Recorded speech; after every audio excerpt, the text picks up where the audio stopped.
Assalamu alaikum wa rahmatullahi wa barakatuh. This is Raya, episode 8 of my podcast and video series called Searching for the Light I Found Allah.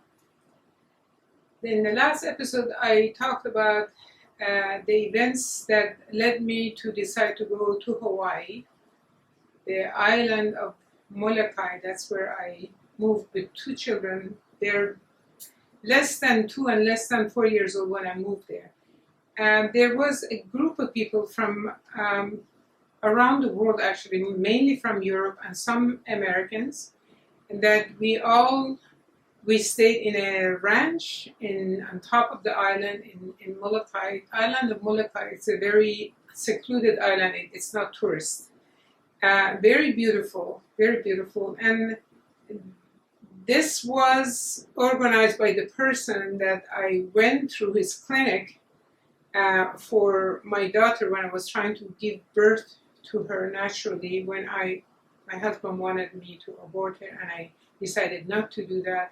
He invited me to go on almost on a daily basis, do meditation and flotation tanks, many things to be calm and be connected with my baby. It was a really fantastic process. And like I said, I was not practicing Muslim then. It was more into Hinduism and meditation and things that basically I just wanted to be calm and in peace, with this baby that I was carrying. Anyhow, this man decided to move to the island of Molokai, invite families, husbands and wives, or people that are expecting a baby to come there. And the important thing was, this is something I believe to this day, the state of the mind of a woman who is pregnant is extremely important for the effect this state of mind would have on the baby later on in life. Not later on in life, from the time this baby is born all the way through the end of their lives. Traumas, stress, anger, whatever the mother feels, it is transferred to the baby. I hope to make another video just for this. So I really believed in that. Although I already had my 2 kids, I liked the idea of helping other mothers and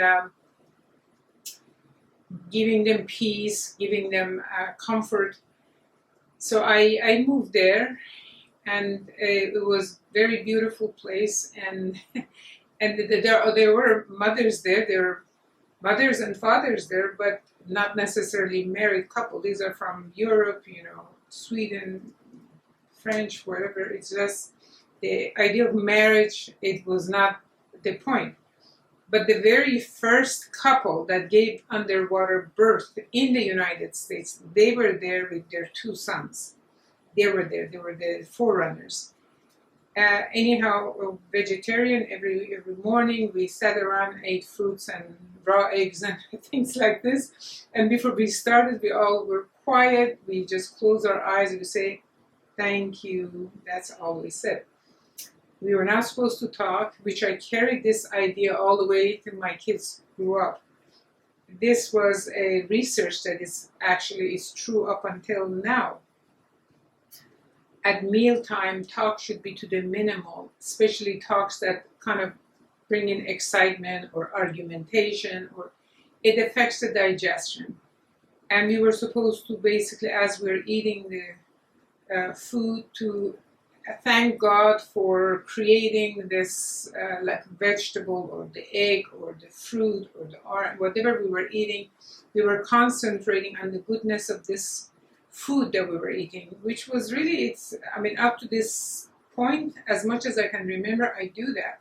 And even later, after we left the ranch, as my kids grew up, they were not allowed to argue at mealtime. Even now, when I am at home and I have a guest, I really like to have a calm conversation or no conversation.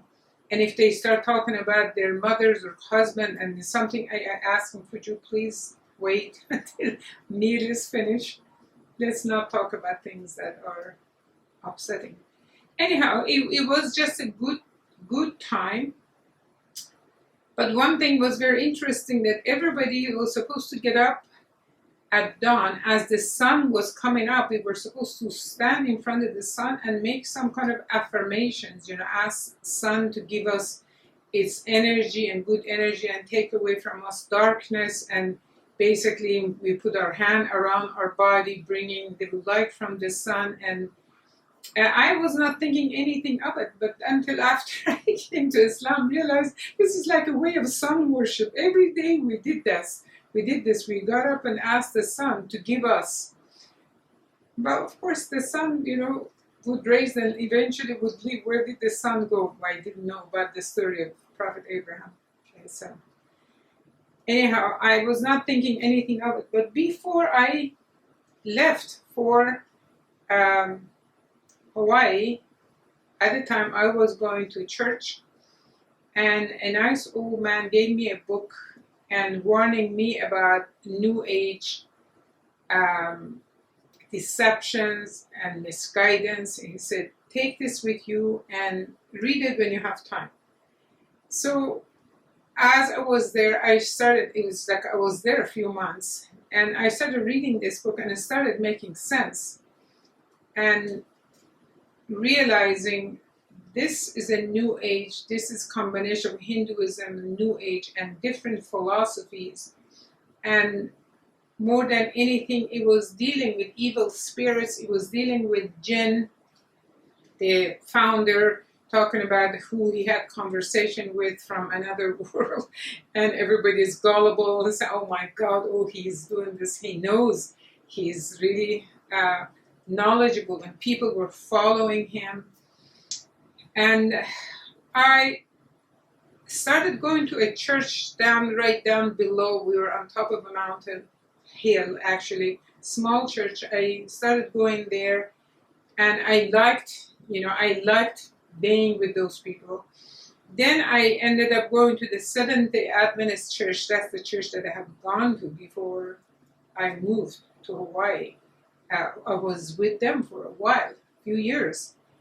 I went to that church, talked with the pastor, and he said, Sister Raya, many people on the island are complaining about your group that want to give birth in the streams, which is according to the locals. These are holy waters. You cannot give birth in the streams, and they think this group, your group, on top of the mountain, they are misguided, and the island is very unhappy with it. And then I started talking with him more and more, and reading that book and talking with the pastor, realized I'm in the wrong place. This is not the place to be. This is not the place to find God. I moved from top of the hill and came down below. Soon people were contacting me and giving me their complaints. And the one lady that was with a man, they're from Switzerland, she had a child, he had a child from other relationship, and they had a child baby together, and these people are not married. She came to me, she said, she was saying the wife of the couple, that had underwater birthing, the American, has this voices coming to her and telling her that she should have a child with her man. And she was crying, asking me what to do. I said, get out of there. I said, as soon as you can get out of there, this is a place of devil. There's somebody asking, married woman asking to go sleep with another man to have a baby with her because the spirit told her, this is shaitan, this is... Anyhow, I ended up encouraging people to leave.